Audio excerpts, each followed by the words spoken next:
Hello, everyone. Welcome back to another episode. And before we get into the episode, I do have an announcement.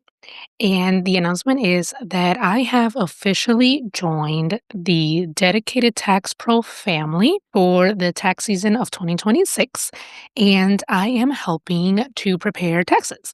So if you are in the need to have someone to prepare your taxes, or if you know someone who has this need, please send them my way to be able to help them to prepare their taxes for the 2026 season. I am so excited to be able to help my community with this service. It's so important. We want to make sure that you get every single penny that you earned, right? That you deserve. So if you would like a free estimate, please send me an email at De La Cruz period dedicated tax pros at gmail.com. Again, I will include that email in the show notes and show description so you can get your free estimate. And also, there is a referral bonus. So if you refer a client to me, the firm will send you $50. So that's right. You can even earn $50 per client that you refer to the firm. Again, that is Dedicated Tax Pro. I am so excited to be able to serve you guys with this new service. And if you have any questions, please let me know. Now, enjoy the episode. Welcome to the American Dream in the Eyes of Immigrants podcast. I am your host, Heidy De La Cruz, and I am on the mission to change the narrative of immigration, one immigrant story at a time. Hello, everyone. Welcome back to another episode of the American Dream in the Eyes of Immigrants podcast. I am your host, Heidy De La Cruz, and today I have Miss Claudia with us, and her and I met at the Rich Girl Conference um, early March of 2025. So early March of 2025, we met at the conference. We were both VIP. And so we were in the VIP lounge and we just started talking and as we were talking about what each of us does, talking about my podcast, and then you were telling me that you're first gen, and I was like, "Oh my gosh, okay, I need to have you on." And you're like, "Oh yeah, we should do a podcast swap." So there's that. But anyways, so Claudia and I met in person, although she does live in California. And she is going to be talking to us about her upbringing, being first gen and visiting Mexico, and then her work, and then also her podcast. So can't wait to get all into that. Thank you, Claudia, so much for being here today. If you could just introduce yourself to the audience, who you are, what you do, and then we can get started with your childhood. Yeah, definitely. I'm so honored to be on here. I feel like we definitely clicked immediately. You were like the first person I talked to, and just backgrounds, what we do, everything just connected like it was meant to be. But yeah, so my name is Claudia Garcia, just like you said. I am an online business coach. So I help a lot of cycle breakers and a lot of women build an online business presence so that way they can have a lot more freedom and time freedom for themselves. So I typically help a lot of moms because I am a mom as well, get that time freedom to be with their kids. Or sometimes I help a lot of women also just kind of break through that 9 to 5 cycle so that way they can live life on their own terms. Awesome. And I definitely want to get into a little bit later how you got into that in your journey with that. But yeah, so tell us about your upbringing. How was it growing up for you? Where did you grow up? And yeah. Yeah, so I grew up in a really small town in California. It's called Los Banos. So, yes, it's the bathrooms. Um, but yeah, so I did not realize the kind of like the poverty that we lived in our home, kind of being first gen. But one of the things that I super realized that was a first gen problem or like something that we go through, not I would say it's a problem, but it's early on just kind of having to navigate life. So, Mhm. I did have like older siblings. I'm the youngest out of four. And I just remember at a very young age learning how to do things or teaching my parents how to do things. So, like, when Wow. school would, give you a packet of like filling out like allergies, name, address, all of this. I remember early on, I was like, as soon as I learned how to write, I was filling that out for them. Um, so it was just a lot of communication back with like my parents, helping them with even just like little things of writing things or translating for Oh, them. yeah. Uh, Yes.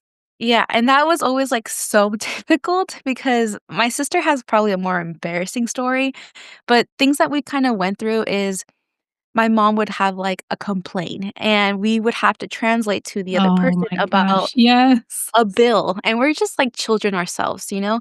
But it's funny 'cause with my sister, she's like, "I'm angry. You need to act angry when I'm talking," like, translating, and we're Oh, just man.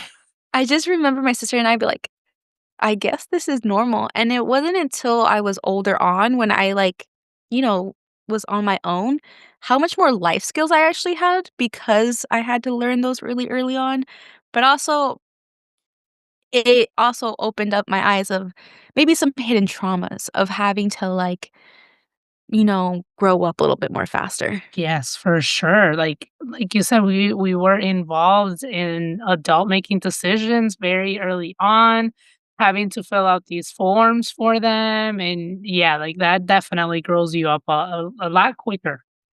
Yeah, for sure. Yeah. Are both of your parents from Mexico? Yeah, they're both from Mexico. They're both from a small little town in Aw. Jalisco. So they moved well, my dad actually moved here first, and then eventually he was able to bring my mom over.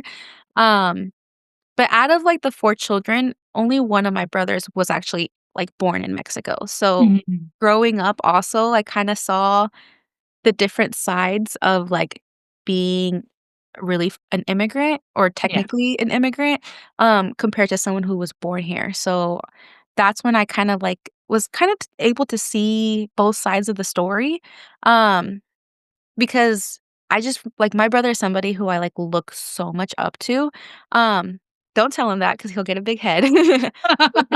But it was so interesting that, like, I just remember him, you know not being able to get a driver license, and I'm like, "Why can't you get a Mhm. driver license?" And being too Yeah. young to not realize those things, or maybe feeling a little bit down on himself because he couldn't afford school, and at the time, there wasn't no DACA, like, Yeah. it was all out of pocket, and I, being, like, 1st gen, I was out of, like, the 4 children, um, I was able to graduate from college, so I saw the struggles, and I just couldn't imagine not getting, like, financial help. And Mm. that was, like, the other thing too. Coming from 1st gen parents, the financial, issues that come with it. So having to pay everything on yourself, like, I had to do that as well, be super resourceful because they never have been able to do that, and it's just things that I was like I would see other people's parents be able to help them. I was like, "Oh, they don't know how lucky they are that they have Mhm. parents that know how to get you to the next step."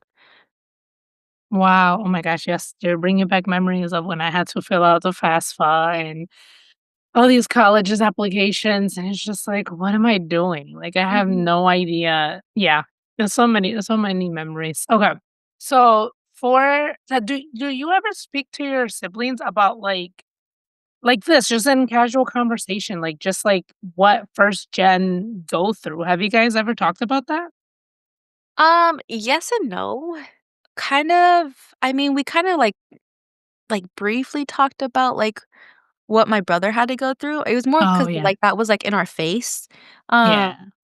Because it took him, like when he was 24, like, his whole life, we were trying to, like, fix his papers and stuff like that, and my parents were trying to find lawyers and, trying to do things the right way. Um And finally, when he was 24 years old, he enrolled to the military. So that was kind of his way of like, getting in there and able to get citizenship. So we Oh, kind of wow. saw like that part of it. However, there was a little small scare because there was like one paperwork that was not submitted correctly. So we did get like the notice of like, hey, you're going to become a refugee if you don't leave this country in the next 30 days. And it was Christmas like day when we got these news. So we were all like, what are we going to do? That's like Oh my my brother. god. Yeah, that's my brother who actually never been to Mexico. We got to visit that family, but it's like worried about him and worried about his girlfriend and all that, but luckily, like, thank God, they were able to resolve that, but, like, we definitely got, like, the feel of the struggles of, like, the immigration life, but also Yeah. I think my sister and I were a lot more closer, and we do talk about, like, the struggles of, like, school, and I remember telling her, I was like at a very young age, I was like, "Are we poor?" Just Oh, because of, like, the things that we have to fill out, like, for the lunch money, which my mom would say, like, "0, 0, 0 here," or, like and I just remember asking my sister that, and I remember her telling me, "It's like, no, we're not." But as we gotten older, we're like, "Well, we didn't know what poor was." So, of course, like, my older yeah. sister was like, "I didn't think we were," but now that we're older, it's like, "Yeah, we kinda did struggle financially." Wow. Yep, more you're bringing up more memories, filling out the what's it, the reduce or free lunch. I didn't qualify for free lunch, but I did qualify for the reduced lunch, so Yeah. there's that. So I do remember, yeah, every year filling out that form and, yeah, and then seeing, like, every day, like, when you go to get your lunch, like, your account, like, going down. It's like, "Oh, okay, well, now my dad has to come and put more money into." Yep, I definitely remember that. Yeah. Yeah, and I didn't know it was not normal that we're filling it out, 'cause I remember asking a friend, Mm. like, "Oh, you didn't fill that out?" And she's like, "No, like, my mom does that." And I was like, "Oh." Mm. That was kinda Yeah. like the first little signal. I was like, "Oh, this is not, like, a typical thing that most kids fill out." Mm. I remember actually, now that you mentioned that, I remember, because I went to the same district, from 3rd grade till I graduated high school, and then I remember when we went from middle school to high school, apparently there was a registration form that we had to fill out or something, but we didn't know, and so I went to school for orientation. And I remember my friend telling me, she was like, "Heidi, you're not registered." And I was like, "What do you mean I'm not registered?"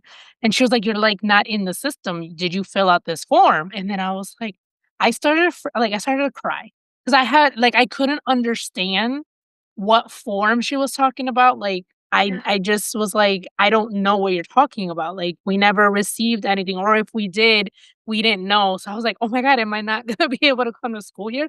So I just, Oh. like, remember just, like, freaking out and, like, crying because I was like, "How am I not registered at the school? Like, what other school am I gonna go to?" But luckily, they gave me the form and we filled it out and everything was fine. But just, like, I just remember that, like, "What is she talking about? How am I not going to school?" And, like, it just crying and yeah. And I Yeah, don't and even it's like remember if my dad was there with me. Like, yeah. yeah, and that's something that you realize you kinda have to deal alone, you know? Like, those are the moments where I realize, "Oh, this is a first gen thing that, like, you have to, like, feel that stress alone." Like, you could go to your parents, but, like, they're like, "Oh, I don't know." And it's not their fault, like, Yeah. they're learning everything too. But, Yeah. yeah, I just remember, like, multiple times in my life like that, I would go for advice or something or things, and they're like, "I don't know, you have to kinda figure it out on your own." Yeah, that's true. Yeah, I don't know if that happened to anybody else, but it definitely happened to me. So, if anybody from my school is listening and it happened to you, let me know.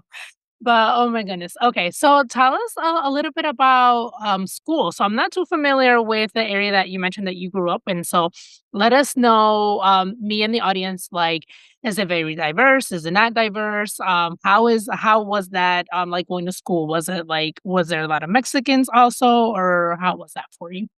Yeah, so it wasn't very diverse. There were a lot of Mexicans, because it was kind of more of like a low income kind of like small town. Okay. There was a lot of Mexicans, whites, Portuguese, very like a handful of like Black people, and very little Asian people, so not diverse at Mhm. all. Okay. So I felt like for the most part, I was the majority, so it was easy to connect with people, but the one thing that I realized that I feel like a lot of first gen people go through a lot is not feeling like you belong because, um, a lot of the Mexicans that were there, they speak beautiful Spanish or maybe, um Yeah. my Spanish is definitely it's okay. It's like it's broken, but I understand it, I read it, like, I feel like I'm pretty fluent, but obviously having 4 other siblings and the only people I talk to in Spanish are my parents, it Mm. comes broken. So, I just remember kinda going, like, to Mexico or, like, to my friends, or I was also class president, I had to do a speech in Spanish, and I was so proud of it. and some of my friends kinda, like, make fun of my Spanish, and I was like, "Oh, man, that kinda, like, you know, hit my self-esteem a little bit." Yeah. So sometimes I felt like I wasn't Mexican enough, and that was something I had to, like, deal with internally. And however, I was also a student athlete and I played softball, volleyball, and I was really good. So those were prominently white sports.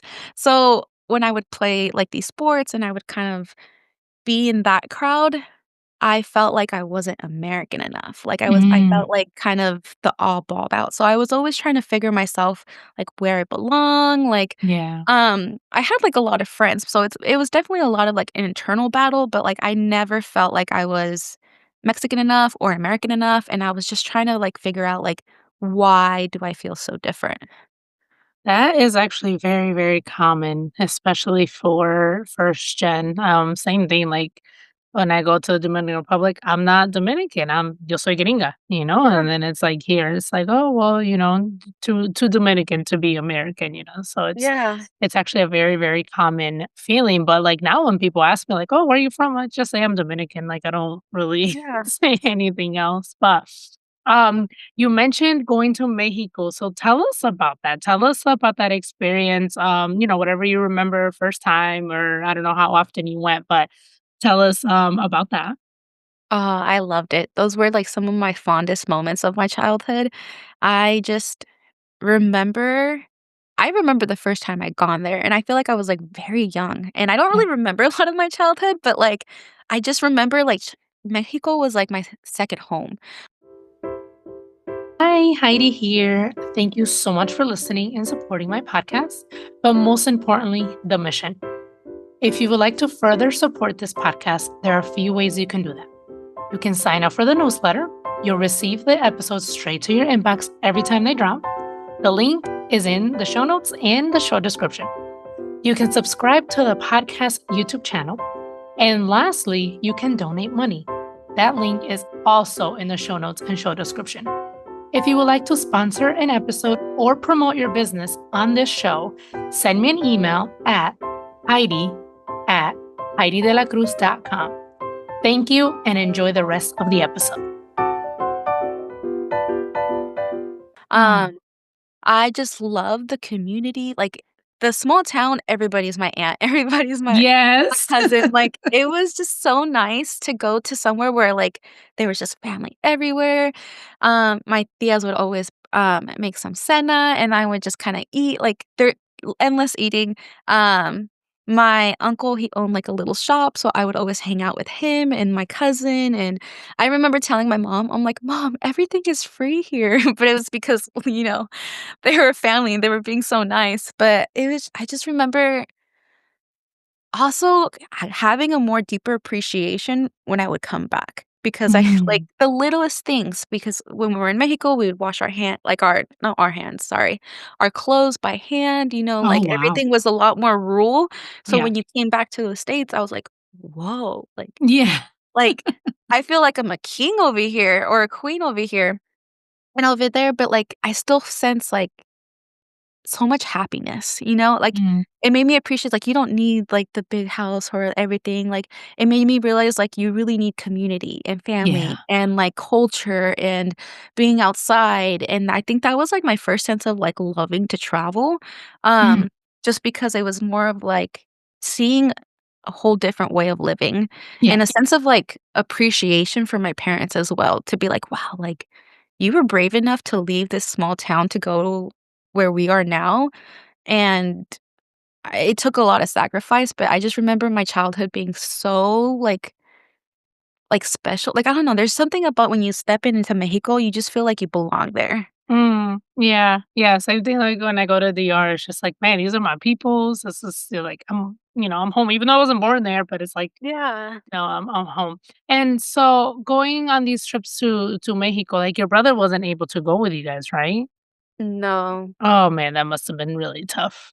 Yeah. Um, did you Yeah. experience any cultural shock by any chance? Um, kind of, not really, in the littlest ways, not like a culture shock, like I mentioned, um just noticing how, like, we live very differently, Yeah. kind of being but I was born over here, so it kind of wasn't a shock to me. It was more a shock going back over there, be like, "Oh, you don't have hot water?" Like, I was gonna ask you that actually yeah. when you I was like, mentioned about the washing of the I was like, "Wait, did you guys have hot water?" Because the same thing happened in DR. It's like there's, like, no hot water, so you have to take, like, these really, really cold showers, but then it's, like, yeah. also depending on when you visit, like, it can be really, really hot, so it's like you don't really need hot water, so I was actually going to ask you. Yeah, like, I think I had more culture shock going back over there, be like, "Wait, this is different." Yeah, Yeah, yeah. like, it I remember crying, be like, "Mom, the water is so cold." Yeah.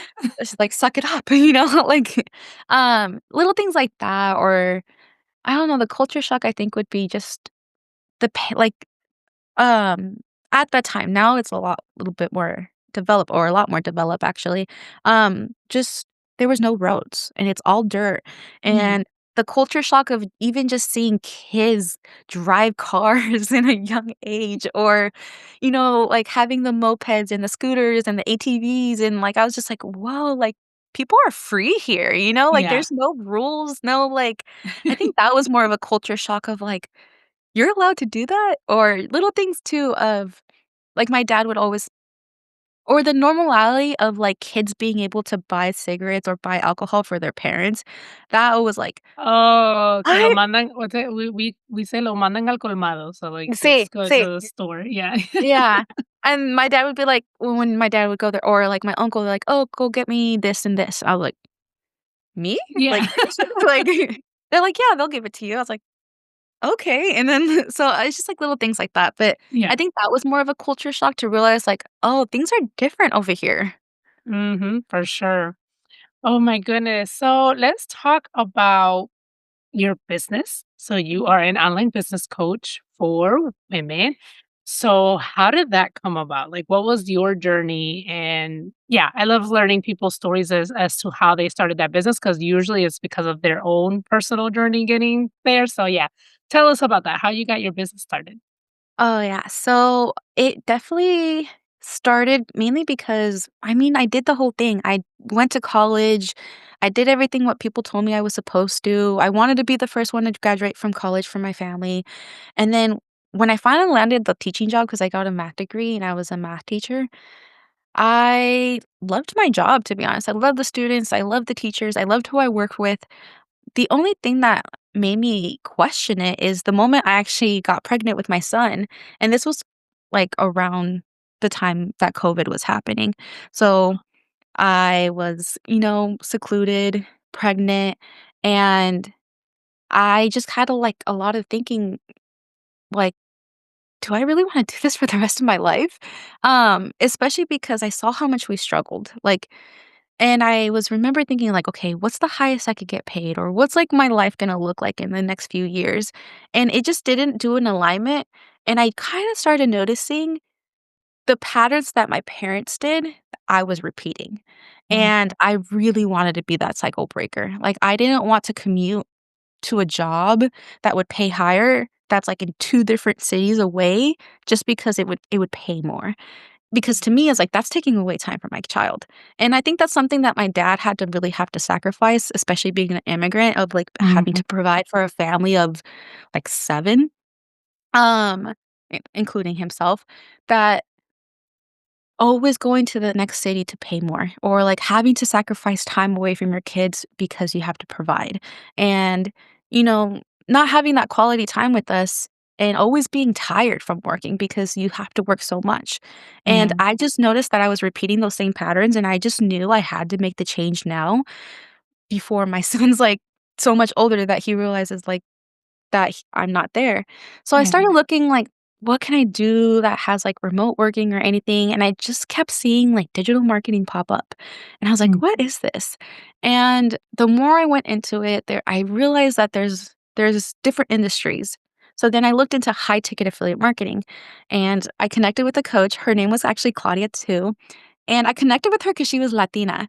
Cause so it was just a so funny coincidence because the community, I saw a lot of, like, white people, and I was just like, "Oh, like, okay," like, I don't know, there was there's some type of resistance. I was like, "Is this even true?" Like, is the it no, yeah, sounded too good to be true.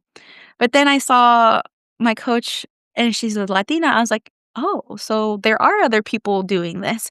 So I connected with her, asked her a bunch of questions. She connected with me, like, with a trial to really see if I can see myself doing this, and I really did see myself being able to, like, do this online. So, sure enough, like, within the first year of, like, actually applying everything that I learned, I was able to quit my teaching job, and that was, like, my biggest milestone because I was like, "Okay, cool." I was able to beat the time of having to go back to work because of COVID, and I get to be with my son. So I kinda technically had, like, a longer maternity leave. And then by the time I had to go back, I just quit. And then so I was like, "Okay, cool. I get to cherish these moments with him, like, I get to build this business on the side," and then slowly but surely, I was actually seeing results, and my next biggest goal was to really actually retire my husband because he was also repeating the same patterns, like, we technically date our parents, and this is when I realized, like, "Whoa, you have the same habits as my dad does, and I wanna break that." And unfortunately, around this time too, my dad actually did die. So, the same thing that I was talking about, this commute, well, he's been doing this long commute for over 22 years and working graveyard hours, so that definitely took a toll on his body, and over time developed diabetes. So he had a stroke at work. Um, he had to take some time off for like good 6 months to recover. He was doing great, but unfortunately, by the time that he had to go back to work, we really don't know what exactly happened. We think maybe he had another stroke on his way back home, but he kind of went over the ledge.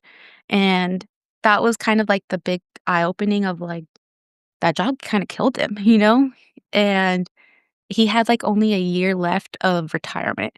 So that was my big eye-opening of, like, if I don't go all in this business, I'm gonna repeat that same pattern of having or my husband, you know, he was getting shingles, like, he's only, like, in his 30s, and he's getting shingles, that's something for older people. Yeah. My husband would sacrifice sleep and work graveyard hours. He wasn't really with us, and I just, like, had this deep fear of that's gonna happen to him, and I'm gonna lose my partner because we're repeating the same cycles. So I learned to take that pain of losing my dad and turned it into purpose of, like, he made his sacrifices so we can live the American dream. Now, I'm gonna live my sacrifices to live out our dream. And definitely, I was able to really go all into my business, and sure enough, I was able to retire my husband. We do this business together now, and, it's really been able to connect with other cycle breakers because it really is, trauma or living in the cycle that you don't wanna live in anymore, and this business has been able to really allow people to make an amazing income with just a few sales, have the time freedom to really do whatever they want. They could travel, they could spend time with their kids, they can now work out at a time, they can have slow mornings. And it's just been such a privilege to see people's growth and coach them through this process because, like, my ultimate goal is to help connect families together. Because Mm. I just remember as a little girl, both of my parents working their butt off because they had to provide for us, and both my parents worked graveyard hours. And there were so many moments in my life that I just didn't understand why my parents weren't there for me, like games or family events, or Yeah. they didn't utilize how important that was. And I just want to make sure that, like, with the work that I'm doing, there's one less lonely kid wondering why my parent isn't present. So that's definitely what I do for my job. Oh, I love that. And so talk to us about your podcast. What is the name of it? What do you talk about? Do you have guests? How did that come about? Yeah, so my podcast is the Breakthrough and Conquer podcast. So I talk about people's stories because I think it's really important for people to see that everybody's similar. We all have the same struggles, we all have the same upbringings. We're a lot more common than we think, but the people who actually break through and actually achieve the success that they want to see is their mindset. Like learning how to breakthrough of the struggles that they're going through, maybe I kind of give sometimes tips of productivity. Like, how can you boost your productivity so that way you are making progress? And learning how to think, act, and become just like the top 1%, because the top 1% didn't get there because by luck, they actually put in the work. And the top 1% usually isn't people who were born rich, it's people who were actually first gen, you know? A lot of the people who become millionaires are the ones who struggled the most. And so my podcast is really to help inspire people that regular people every day are doing it, but to really help you get to the next level is you have to go through a breakthrough. No, you have to go through a breakdown to get a breakthrough. Oh, wow. Yes, that is very true. Oh, my goodness. And how long have you been doing the podcast? Yeah, so the podcast is very new. Like I did this, Okay. um, oh man, I don't even think it's been a year yet. Like I just started Okay. doing it. Yeah. So I just wanted to kind of connect in different ways, you know, because I built my business through social media. So it's just like a lot of reels, Instagram, Facebook ads, TikTok. And I love this longer form of content. So I was like, you know Yeah. what? You get to really feel the connection between people. So I was like, you know what? I should start a podcast. And I've always been the type of person who like wonders how did people get there? You know? Mm. I always had the urge to like go on people's like, you know, nice houses or the people who have nice cars. It's like, okay, what do you do and how do you get there? You know? Yeah. So I was kind of hoping like that could be like my podcast of like hearing people have this type of success or going through a lifestyle that people want so they can see how did they get there. Yeah. Yeah, I love that. And oh my gosh, thank you so much for sharing your journey and your story. And thank you for the work that you're doing with helping other women, be able to live the life that you are living and have one less kid wonder why their parents can't be at their games. I absolutely love that. That really touched my heart. To wrap up today's conversation, what does the American dream mean to you? Wow, that's such a good question. American dream to me is finding what freedom no, the American dream means to me is redefining what freedom means to you. Because I think freedom, like for our parents, was, you know, an opportunity to make more so they could provide for their family. I love that. Thank you so much. And how can people connect with you? Yeah, so you can find me on Instagram and TikTok at Claudia Conquers Life. And my podcast is the Breakthrough and Conquer podcast. It's streaming on Apple, Spotify, it's on YouTube.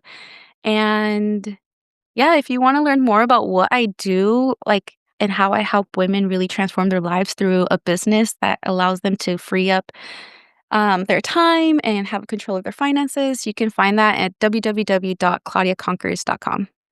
Awesome. I will include all your links in the show notes and show description. Thank Thank you you. so much, Claudia, for your time today. I'm so grateful that we met and that you were able to come and share your story. Thank you so much for having me. Thank you for listening to Mummy Podcast.